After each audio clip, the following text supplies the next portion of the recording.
والصلاة والسلام علی رسول اللہ وبعد۔ اللہ تعالیٰ نے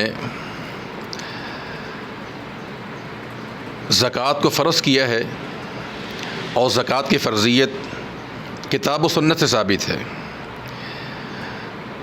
قرآن مجید میں اللہ تعالیٰ کے ارشاد وَأَقِیمُوا الصَّلَاةَ وَآتُوا الزَّکَاۃَ، نماز بھی قائم کرو، زکوٰۃ بھی ادا کرو۔ قرآن مجید میں اللہ تعالیٰ نے تقریباً 82 مقامات پر زکوٰۃ کا حکم دیا ہے، اور رسول اللہ صلی اللہ علیہ وسلم کے فرامین سے بھی یہ بات ثابت ہے کہ زکوٰۃ فرض ہے۔ فرمایا کہ بنی الاسلام علی خمس، اسلام کے 5 ارکان ہیں، اس میں ایک رکن عظیم زکوٰۃ کا بھی ہے۔ زکوٰۃ کب فرض ہوتی ہے، اس کی کیا کیا شرائط ہیں؟ زکوٰۃ کے لیے چند شرائط ہیں۔ پہلی شرط یہ ہے کہ زکوٰۃ دینے والا مسلمان ہو، کافر شخص کی زکوٰۃ نہیں ہوتی۔ اور دوسری شرط یہ ہے کہ زکوٰۃ دینے والا شخص جس مال کی زکوٰۃ دے رہا ہے وہ اس کی ملکیت میں ہو، اس کا اپنا ذاتی مال ہو۔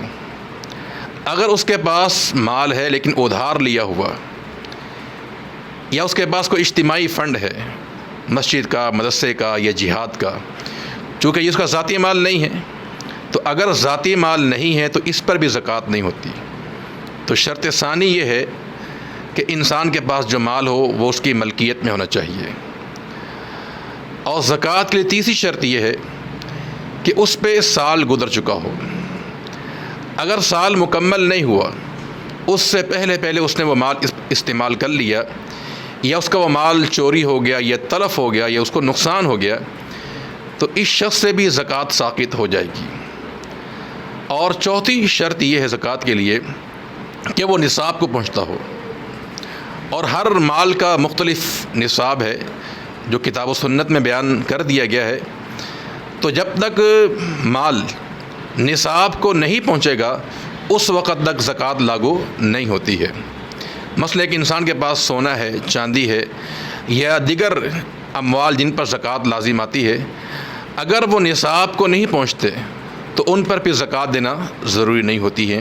یہ 4 بڑی شرائط اسلام نے بیان کی ہیں۔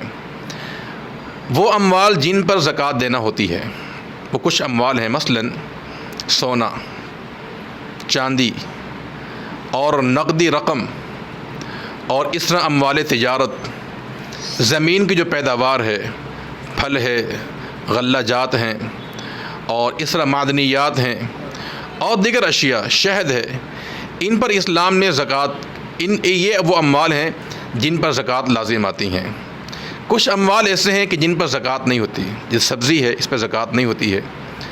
اور اس طرح جو گھر کی استعمال کی اشیاء ہیں جیسے برتن اور گھر کا فرنیچر ہے، گھر میں موجود الماریاں ہیں، یا فیکٹریوں میں نصب شدہ جو مشینیں ہیں، یعنی آلات جو ذرائع کمانے کے جو ذرائع ہیں، مشینیں ہیں، ان پر بھی زکوٰۃ لازم نہیں آتی ہے۔ یہ ہاں، ان سے جو انسان مال کما رہا ہے، جو آمدنی آ رہی ہے، ان اشیاء پہ، ان پر تو زکوٰۃ ہوگی، لیکن ایسے آلات کہ جو پیداوار ہیں جن کے ذریعے انسان کماتا ہے، ان آلات پر زکوٰۃ لازم نہیں آتی۔